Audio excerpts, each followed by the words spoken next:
তাহলে সালাম দেবেন তো? দেবেন তো? সেই সালামটা কি আসসালামু আলাইকুম। আমাদের দেশে কেমন একটা সময় গেছে শুদ্ধ করে সালাম দেওয়া যেত। রাস্তায় যদি কেউ সালাম দিয়ে মাসাবা করে তাহলে আপনি লোকেরা বলতো এরা হয় শিবিরের লোক নাই বিএনপির লোক। এই কথা বলেন, কথা বলেন, কথা বলেন। টাকনুর উপরে কাপড় পরার দায়ে সাতক্ষীরার অনেক মানুষকে জেল খাটতে হয়েছে। কিসের উপরে? টাকনুর উপরে কাপড় পরলে কে খুশি হয়? আর টাকনুর নিচে কাপড় পরলে কে খুশি হয়?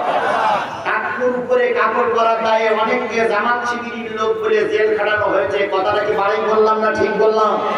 যারা টাকনুর উপরে কাপড় পরার দায়ে মামলা দিয়ে জেল খাটিয়েছ, বাপ মায়ের কাছে পানি দিয়ে শুনে রেখো, নিশ্চয়ই তোমার জন্মের সময় শয়তানে জন্ম দিয়েছে। নিশ্চয়ই কোন মুসলমানের বাপ আর মা দিয়ে তোমার দুনিয়ার মুখ দেখার সুযোগ হয়নি।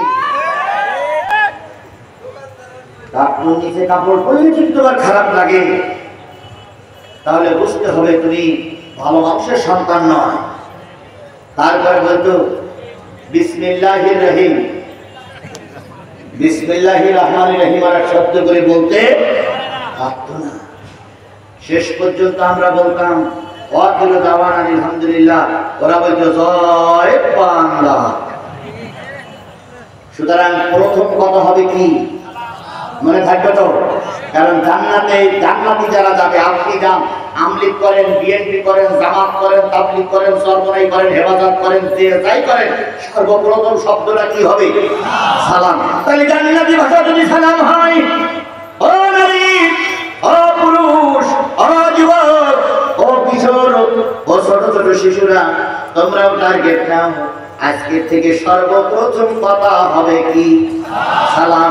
কারণ জান্নাতি মানুষের দেখে ফেরেশতারা সর্বপ্রথম সালাম দেবে, আসসালামু আলাইকুম, সালামুন আলাইকুম, তিবতুম ফাদখুলুহা খালিদিন, শান্তি সহকারে সালাম সহকারে ভিতরে ঢোকো, অনন্তকালের জন্য তোমরা থাকবা সেখানে। তাহলে আমরা সালাম চালু করব ইনশাআল্লাহ। আকালুল হামদুলিল্লাহিল্লাযী সাদাকানা وعده وأورثنا الأرض نتبوأ من الجنة حيث نشاء।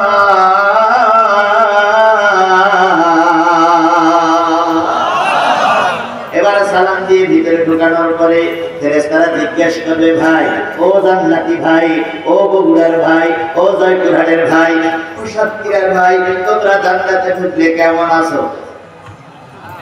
কি বলবেন? সেটা কোরআন শরীফের ভিতরে লেখা আছে আলহামদুলিল্লাহ। আমরা যে বলি আলহামদুলিল্লাহ, এটা কোরআন শরীফের ভিতরে আছে। ফেরেশতারা জিজ্ঞেস করলো, ভাই কেমন আছো? তখন আপনি জান্নাতি মানুষ, আপনি কি বলবেন? আরো জোরে বলেন, কি বলবেন? তাহলে দুইটা কথা প্রথম শিখলাম, আপনি আমি যখন মানুষের সঙ্গে দেখা হবে কি বলবো, আর যখন দেখা হওয়ার পরে যখন বলবে ভাই কেমন আছেন, আপনি কি বলবেন? এই দুইটা কথা মনে থাকবে তো? আমি গোটা বাংলাদেশে আপনাদের নিয়ে গর্ব করি, আর জয়পুরহাটের মানুষের নিয়ে গর্ব করি। কি বলে গর্ব করি? যে ভাই ধর্মভীরু মেহমানদারি করার লোক যদি বাংলাদেশে দেখতে হয় তাহলে বগুড়ায় যাও আর জয়পুরহাটে যাও, এরা মেহমান পেলে খুশি হয়। আর বগুড়ার জয়পুরহাটের মানুষের ভিতরে ঢুকলে ছোট ছোট বাচ্চাগুলো ভিতর থেকে হুজুরদের সালাম দেয়, তারপরে নারীরা বোরকা পরে সালাম দেয়, তারপরে ভ্যানের থেকে সালাম দেয়, জিহাদি হুজুর সালামু আলাইকুম, জিহাদি হুজুর আসসালামু আলাইকুম। মনটা ভরে যায়, কারণ জান্নাতি মানুষদের সর্বপ্রথম কথা হবে কি? সালাম। তাহলে যেই পরিবেশে সালাম চালু আছে, বুঝতে হবে এই পরিবেশটা জান্নাতি পরিবেশ। কথা বলেন ঠিক যাবে ঠিক? আর আপনি সালাম দেওয়ার পরে যদি কেউ জিজ্ঞেস করে ভাই কেমন আছেন, আপনি নারী হন আর পুরুষ হন, কি বলবেন? আরো যারা বলেন কি বলবেন? আলহামদুলিল্লাহ বলার পরে জান্নাতি মানুষেরা ফেলে থাকবে না, তারা বলবে ভাই আলহামদুলিল্লাহিল্লাযী সাদাকানা। ও ভাই রে, আল্লাহ বলতো জান্নাত দেবে, আর জান্নাতের এই সুন্দর পরিবেশ তৈরি করে দেবে। আমরা আজকে আল্লাহর ওয়াদা সত্য পেয়েছি, আলহামদুলিল্লাহ। আল্লাহ আমাদের জন্য ওয়াদা করেছেন, সত্য ওয়াদার প্রতি ঠিক করেছেন।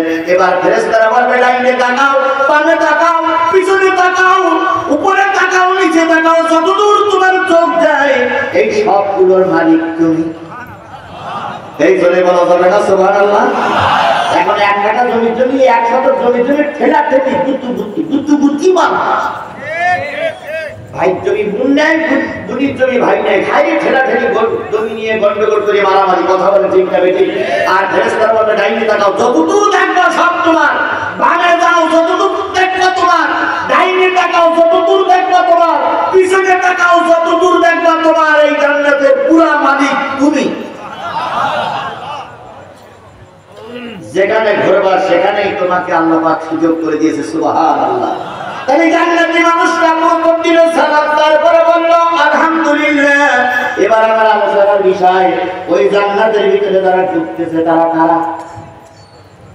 আলোচনার বিষয় বোঝা গেছে? ওই জান্নাতের ভিতরে ঢুকতেছে তারা কারা? তারা তো জান্নাতি, কিন্তু জান্নাতি